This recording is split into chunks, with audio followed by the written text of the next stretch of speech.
사랑하는 성도 여러분, 오늘 이 시간 하나님의 크신 은혜와 평강이 여러분의 삶에 가득하기를 축복합니다. 본격적인 말씀에 앞서 이 귀한 은혜의 말씀을 더 많은 이들에게 전하는 축복의 통로가 되어 주십시오. 구독과 좋아요로 함께해 주시고 이 영상이 필요할 한 사람에게 공유해 주시는 여러분의 작은 섬김 위에 하나님의 놀라운 축복이 함께하기를 기도합니다. 여러분은 평안의 복음 안에서 스스로가 위로운 존재라는 진리를 굳게 믿고 계십니까? 여러분의 삶은 지금 영적 전투의 한가운데에 있습니다. 오늘 이 시간 하나님의 전신갑주를 올바로 입고 있는지 함께 점검하며 사탄의 모든 관계를 능히 대적할 힘을 얻는 귀한 시간이 되기를 소망합니다. 우리 모두는 영적 전쟁 가운데 살아가고 있습니다. 에베소서 6장은 우리에게 이렇게 경고합니다. 마귀의 관계를 능히 대적하기 위하여 하나님의 전신갑주를 입으라. 우리의 싸움은 혈과 육을 상대하는 것이 아닙니다. 눈에 보이는 사람이 우리의 적이 아니라는 뜻입니다. 우리의 진짜 적은 통치자들과 권세들과 이 어둠의 세상 주관자들과 하늘에 있는 악한 영들입니다. 이들은 보이지 않는 영적 세계에서 우리의 삶을 무너뜨리려 합니다. 때로는 질병의 형태로, 때로는 연약함의 영으로 나타나기도 합니다. 물론 모든 질병이 악한 영으로부터 오는 것은 아닙니다.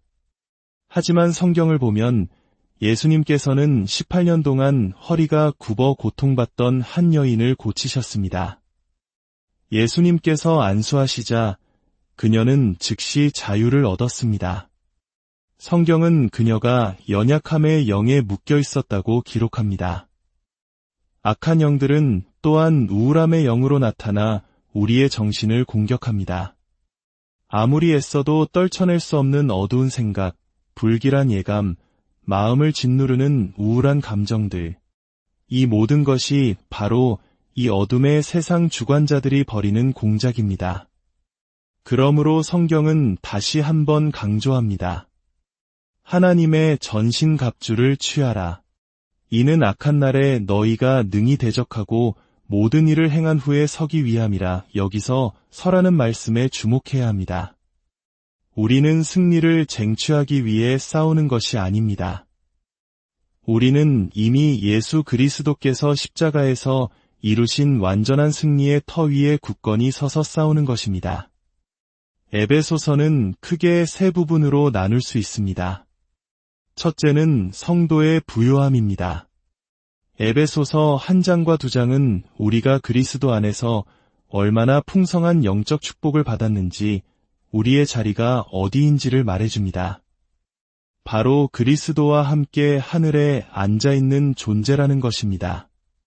우리의 영적 여정은 싸움이나 노력이 아닌 쉼과 안식에서 시작됩니다. 둘째는 성도의 걸음입니다. 우리는 왕자여, 공주입니다. 우리는 그 부르심에 합당하게 걸어야 합니다.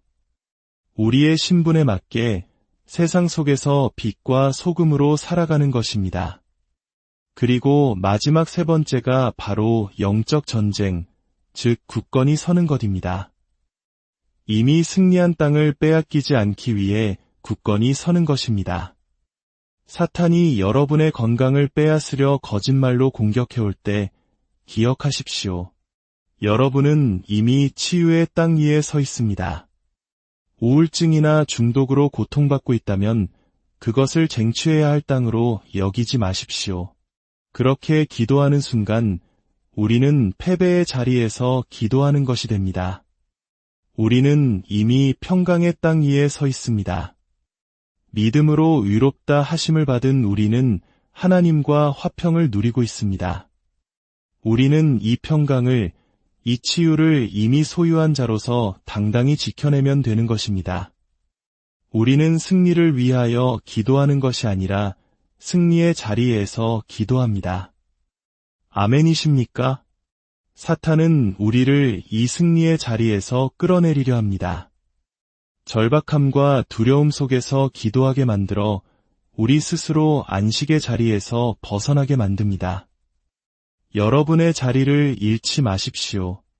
그렇다면 우리가 입어야 할 전신갑주는 구체적으로 무엇일까요? 많은 분들이 아침마다 기도하며 진리의 허리띠를 차고 이에 호심경을 붙이고 구원의 투구를 쓰는 행위를 상상하곤 합니다. 저 역시 과거에 그런 가르침을 받은 적이 있습니다. 하지만 성경이 말하는 전신갑주는 그런 물리적인 행위나 의식이 아닙니다. 이 모든 갑옷의 조각들은 바로 은혜의 복음에 기반한 교리적 진리, 즉 올바른 믿음 그 자체입니다. 만약 이 중 하나라도 잘못된 믿음을 가지고 있다면 그곳이 바로 사탄이 공격하는 약점이 되어 우리는 승리의 자리에서 흔들리게 될 것입니다. 첫 번째 갑옷은 진리의 허리띠입니다. 허리띠는 모든 옷을 단단히 고정하고 칼이나 중요한 소지품을 매달아두는 중심축입니다. 마찬가지로 진리, 즉 예수 그리스도의 복음은 우리 신앙의 모든 것을 붙들어주는 핵심입니다. 여러분이 예수님을 구주로 영접하고 그 진리로 자유를 얻었다면 여러분은 이미 진리의 허리띠를 띠고 있는 것입니다. 두 번째는 위의 호심경입니다. 로마 군인의 호심경은 심장과 폐 등 가장 중요한 장기를 보호하는 역할을 했습니다. 영적으로 이 가슴은 우리의 마음, 우리의 내면을 상징합니다. 그런데 이 의는 무엇일까요? 어떤 이들은 이것을 우리의 도덕적 완전함이나 선한 행실이라고 가르칩니다. 하지만 그것은 사실이 아닙니다. 만약 우리의 의가 스스로의 행동에 달려 있다면 우리는 단 한순간도 완전한 호심경을 가질 수 없을 것입니다. 여기서 말하는 의는 그리스도 안에서 하나님이 우리에게 선물로 주신 하나님의 의입니다. 우리는 그리스도 안에서 이미 하나님의 의가 되었습니다. 아멘. 이것이 바로 사탄의 모든 정죄와 고소로부터 우리의 마음을 지키는 견고한 방패입니다. 사탄은 끊임없이 우리의 마음을 공격하며 정죄감을 심어주려 합니다. 그러나 우리가 그리스도의 의를 덧입었음을 굳게 믿을 때 그 어떤 공격도 우리의 마음을 해할 수 없습니다. 세 번째는 평안의 복음이 준비한 신입니다. 성경은 이 신을 준비됨이라고 표현하지만 더 깊은 의미는 견고한 기초입니다. 평안의 복음을 신었다는 것은 우리가 흔들리지 않는 반석 위에 서 있다는 의미입니다. 왜 흔들리지 않을까요? 그 기초가 나가 아닌 그리스도이시기 때문입니다. 나의 선함이 아닌 그분의 선하심, 나의 신실함이 아닌 그분의 신실하심, 나의 순종이 아닌 그리스도의 완전한 순종에 기초하고 있기 때문입니다. 우리의 믿음의 근거가 나 자신에게 향하는 순간 우리는 흔들리는 땅 위에 서게 됩니다. 그러나 우리의 시선을 언제나 그리스도의 순종에 고정할 때 우리는 가장 견고한 터 위에 서게 되는 것입니다. 네 번째는 믿음의 방패입니다. 이 방패로 능히 약한 자의 모든 불화살을 소멸시킨다고 했습니다. 여기서 말하는 믿음 역시 막연한 신념이 아닙니다. 헬라어 원문에는 정관사 그가부터 그 믿음을 의미합니다. 이것은 믿음으로 의롭게 된다는 복음의 핵심 진리, 즉 이신칭의의 교리를 말합니다.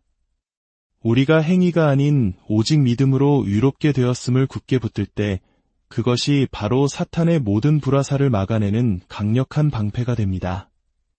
그렇다면 사탄이 쏘는 불화살은 무엇일까요?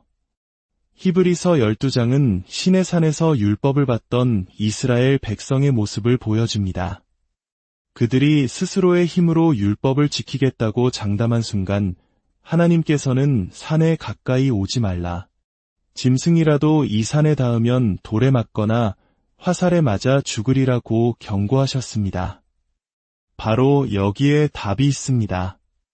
사탄의 불화살은 바로 율법의 정죄입니다.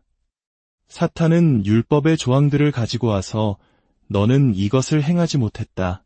너는 저것도 부족하다라며 우리를 끊임없이 고소합니다. 사탄의 히브리어 이름은 고소하는 자, 법정의 검사라는 뜻을 가지고 있습니다. 그의 목적은 우리의 행위를 지적하여 우리를 넘어뜨리는 것입니다. 우리가 하지만 저는 순종했습니다. 저는 이렇게 노력했습니다. 라고 변호하려 할수록 그는 우리가 하지 못한 수많은 일들을 들춰내며 우리를 더욱 깊은 정죄감에 빠뜨립니다. 이 법정에서 우리의 유일한 변호는 이것뿐입니다. 나에게는 아무 공로가 없습니다. 오직 예수 그리스도의 보혈만이 나의 의입니다. 이 고백 앞에 사탄의 모든 고소는 힘을 잃게 됩니다. 마지막으로 구원의 투구입니다. 그리고 이 구원의 투구와 관련하여 제가 겪었던 깊은 영적 싸움에 대한 간증을 나누고 싶습니다. 한때 제게는 구원의 투구가 제대로 작동하지 않았던 끔찍한 시기가 있었습니다. 저는 용서받을 수 없는 죄, 즉 성령 모독죄를 저질렀다는 생각에 사로잡혀 극심한 고통을 겪었습니다. 어느 날 제 생각의 문이 활짝 열리더니 사탄의 불화살 같은 생각들이 쉴 새 없이 쏟아져 들어왔습니다. 하나님에 대한 온갖 모독적인 생각들이 매시간 저를 괴롭혔습니다. 나중에 알게 되었지만 철로역정의 저자인 존 버니언 역시 똑같은 고통을 겪었다는 사실에 큰 위로를 받았습니다. 무엇이 그 문을 열었을까요? 저는 한 기독교 서적을 읽었습니다. 그 책은 구원을 잃어버릴 수도 있다고 가르쳤습니다. 그 전까지 저는 왕이신 주님과의 사랑의 관계를 누리며 영원히 안전하리라 믿었던 하나님의 평강을 만끽하고 있었습니다. 그런데 그 책을 읽는 순간 제 머리 위에 있던 구원의 투구가 벗겨져 나가는 것 같았습니다. 구원의 소망, 즉 미래에 대한 확신이 사라져 버렸습니다. 내가 지금은 구원받았을지 몰라도 과연 끝까지 이 믿음을 지킬 수 있을까 하는 두려움이 저를 사로잡았습니다. 바로 그 순간 문이 열렸습니다. 하나님에 대한 모독적인 생각이 떠올랐고 저는 내가 어떻게 하나님께 이런 생각을 할 수 있지? 라며 괴로워했습니다. 생각이 꼬리를 물고 예수님께로 그리고 성령님께로 향했습니다. 성령님에 대한 나쁜 생각이 들자마자 사탄은 성경 구절을 인용하며 제게 속삭였습니다. 너는 성령을 모독했다. 너는 이제 영원히 용서받을 수 없다. 저는 밤에 잠을 이룰 수도 낮에 쉴 수도 없었습니다. 제 삶은 그야말로 지옥과 같았습니다. 이 사람 저 사람 찾아다니며 구원을 요청했지만 소용이 없었습니다. 제 생각은 점점 더 어두워졌고 하나님에 대한 나쁜 생각은 멈추지 않았습니다. 이 모든 고통은 제가 구원을 잃어버릴 수 있다는 잘못된 믿음을 받아들였기 때문에 시작되었습니다. 제 구원의 투구가 벗겨진 것입니다. 하지만 하나님께서는 저를 그 어둠 속에서 건져내셨습니다.